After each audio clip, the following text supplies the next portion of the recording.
Hey everyone, this is Rupali and welcome to BEd learners. तो आपके आज के सेशन में हम बात करेंगे अपने जेंडर स्कूल एंड सोसाइटी की। यहाँ पर ये आपके देख रहे हैं कि ये बुक के एमसीक्यूज़ हैं आपके, ये आपके स्पेशली एचएनबी, जेयू यूनिवर्सिटी और आपकी ये जो एसडीएसयू यूनिवर्सिटी है उत्तराखंड की स्पेशल बुक के एमसीक्यूज़ हैं आपके। ये अप्रॉक्स 100 एमसीक्यूज़ हैं ये आपके। तो यहाँ पे हम इनको कवर कर लेते हैं। ये सेशन आपका आज का 30 एमसीक्यूज़ का रहेगा जेंडर स्कूल एंड सोसाइटी का। देखते हैं, इसके ऑलरेडी आंसर्स गिवन हैं यहाँ पर। तो यहाँ पे आप देखिए, स्टार्ट करते हैं अपने फर्स्ट क्वेश्चन से। The concept of gender come into existence during the early. तो यहाँ पर ये बोला है कि जो आपका कॉन्सेप्ट है जेंडर का वो कब आया यहाँ पर एग्जिस्टेंस में।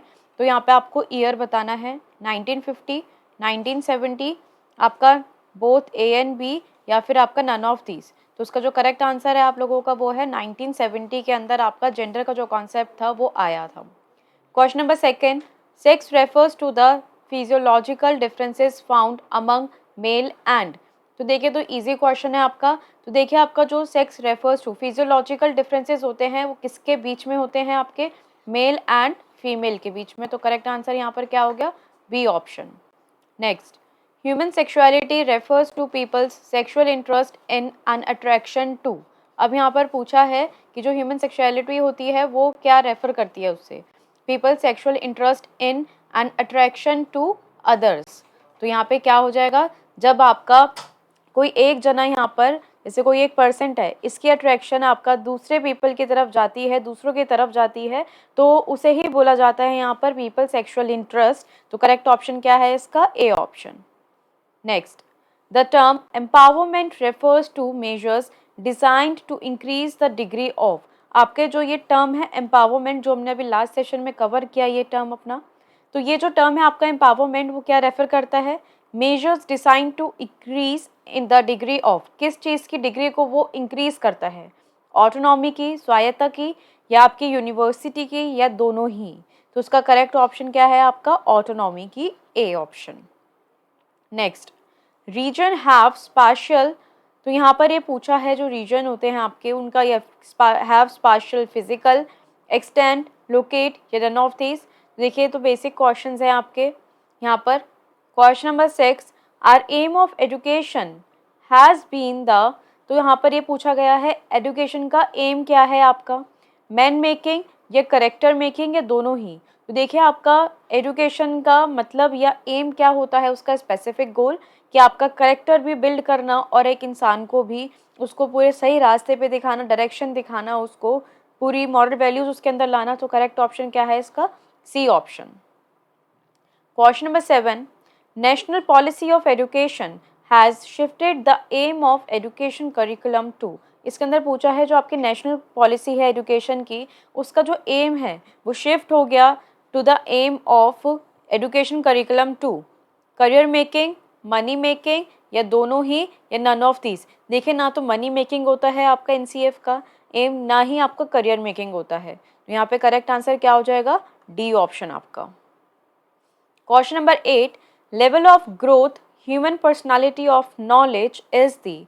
यहाँ पर पूछा गया है कि जो लेवल ऑफ ग्रोथ होता है ह्यूमन पर्सनालिटी के अंदर वो यहाँ पर क्या है आपका? बायोलॉजिकल लेवल है, सोशल लेवल है, स्पिरिचुअल लेवल है, या आपके चारों ही तीनों ही ऑप्शन करेक्ट हैं?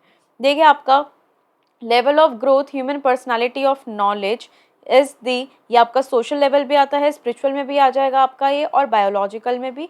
करेक्ट ऑप्शन क्या है आपका यहाँ पे? All of the above. Next, ultimate reality of life knowledge is the.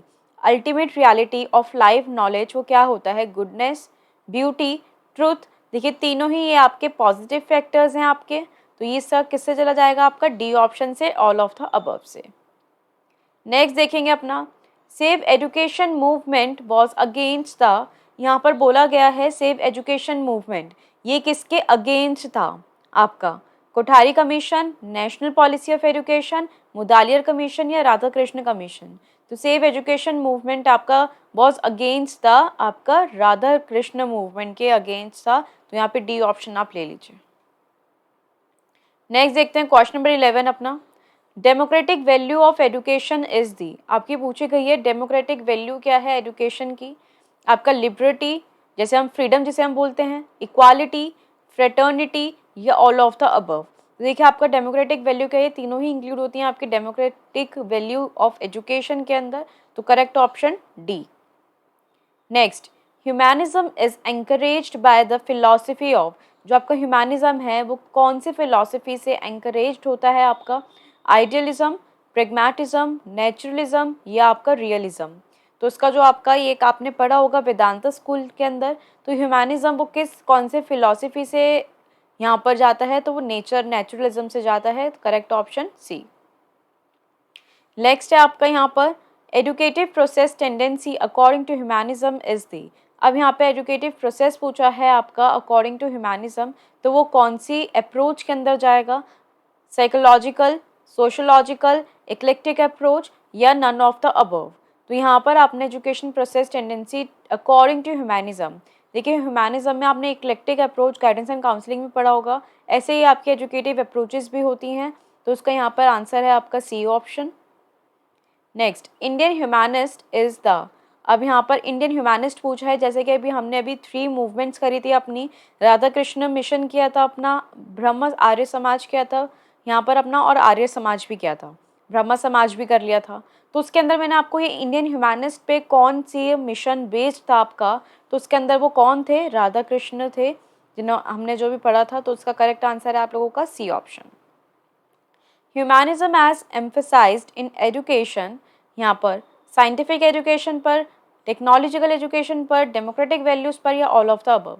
तो humanism has emphasized in education, तो ह्यूमैनिज्म को एम्फेसाइज किया गया है आपके एजुकेशन के अंदर, तो वो सभी फैक्टर्स के, एक साइंटिफिक एजुकेशन के अंदर भी, टेक्नोलॉजिकल के भी और डेमोक्रेटिक भी, तो सभी चीज़ इंक्लूड होती हैं, तो करेक्ट आंसर डी ऑप्शन।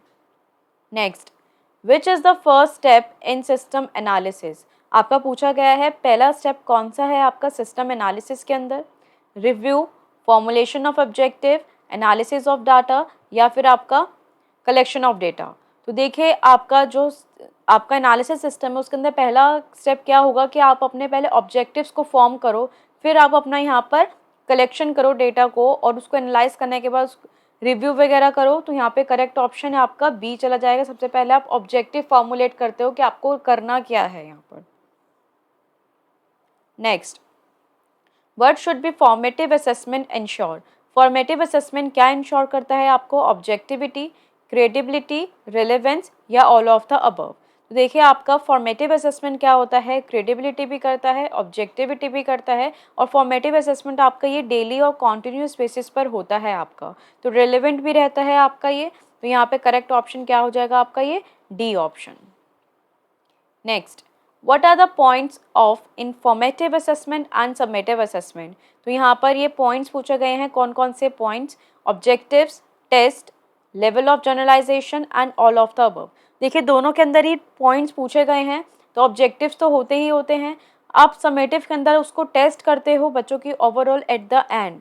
देखिए ये एट द एंड होता है आपका इवेल्युएशन असेसमेंट, और आपका फॉर्मेटिव डेली होता है आपका ये। लेवल ऑफ जनरलाइजेशन भी देखते हैं, तो उसका भी करेक्ट ऑप्शन क्या हो जाएगा D option. Question number 19, which problem in classroom is due to curriculum, तो यहाँ पर कौन सी प्रॉब्लम होती है क्लासरूम के अंदर करिकुलम की वजह से, क्लीनलीनेस, इनडिसिप्लिन, टीचिंग या डिसिप्लिन। तो यहाँ पर पूछा है, तो देखिए 3 आपके ये पॉजिटिव हैं, एक नेगेटिव कौन सा है आपका इनडिसिप्लिन, तो करेक्ट ऑप्शन क्या चला जाएगा अपना B option. Next, gender equality is more than a dash in itself, यहाँ पर पूछा गया है जेंडर इक्वालिटी अपने आप में क्या ज़्यादा है यहाँ पर, more than a dash in itself, goal, target, both A and B या नन ऑफ द अबव। देखिए जेंडर इक्वालिटी ज़्यादा क्या है अपने आप में, क्या है, goal, is more than a goal in itself. Next, explicit curriculum is a type of, जो आपका एक्सप्लिसिट करिकुलम होता है वो किस चीज़ का टाइप है, करिकुलम का, सिलेबस का, एजुकेशन का या none of the above. Easy question है, करेक्ट आंसर क्या है आपका curriculum. Next question, in 2011 right to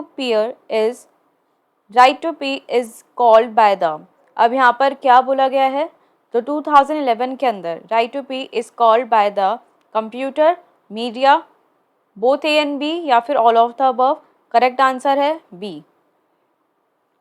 question number 23, planning is the significant and primary function of, जो प्लानिंग है वो एक सिग्निफिकेंट और एक प्राइमरी फंक्शन है किस चीज़ का? मैनेजमेंट का, एडमिनिस्ट्रेशन का, कंट्रोलिंग का, या ऑल ऑफ द अबव का? देखिए प्लानिंग एक किसका एक प्राइमरी फंक्शन है, वो है आपके मैनेजमेंट का। सबसे पहले आपकी प्लानिंग ही की जाती है, फिर ऑर्गेनाइजिंग होती है आपकी, फिर आपका यहाँ पे स्टाफिंग की जाती है, तो एक पूरा एक मैनेजमेंट का फंक्शन होता है। तो करेक्ट ऑप्शन क्या है आपका? ए। नेक्स्ट देखते हैं अपना question number 24, the oldest Veda of women education is, तो सबसे ओल्डेस्ट वेदा कौन सा है आपका? ये 4 वेदा होते हैं, तो उसमें से ओल्डेस्ट वेदा कौन सा है? ऋग वेदा आपका, जो हमने ऑलरेडी किया था। Next, the aim of women education of Vedic system of education is, यहाँ पर एम पूछा गया है आपसे वुमेन एजुकेशन का वैदिक सिस्टम के अंदर, तो personality development, character formation, perseverance, preservation of culture, या ऑल ऑफ दीज? तो देखें यहाँ पर तीनों ही आपके अगेन पॉजिटिव। आपको कभी भी ऐसा क्वेश्चन लगे कि आपको इनके टर्म्स के मीनिंग क्लियर नहीं हो रहे हैं, तो आप ये समझिए कि पहले तो ये तीनों अगर एक ही चीज़ में, एक ही डायरेक्शन में और एक ही पॉजिटिविटी बता रहे हैं, तो यहाँ पर हम ऑल ऑफ द अबव लेके चलते हैं। तो यहाँ पे वुमेन एजुकेशन का वैदिक सिस्टम के अंदर पर्सनैलिटी डेवलपमेंट भी एम है, करेक्टर फॉर्मेशन भी एम है, और प्रिजर्वेशन ऑफ कल्चर भी एम है। तो उसका करेक्ट आंसर क्या हो जाएगा इधर? D option. Next, the subject of study in वैदिक वुमेन एजुकेशन इज, यहाँ पर बोला है सब्जेक्ट ऑफ स्टडी इन वैदिक वुमेन एजुकेशन क्या है आपका? ये सर्प विद्या, तो यहाँ पर पूछा गया है नक्षत्र विद्या, तो यार सभी हैं ये, तो आपको ये बताना है कि सब्जेक्ट ऑफ स्टडी इन वैदिक वुमेन एजुकेशन ये क्या है? ये सभी विद्या हैं आपकी। तो करेक्ट ऑप्शन क्या है आपका? डी। लास्ट 4 क्वेश्चंस और कर लेते हैं।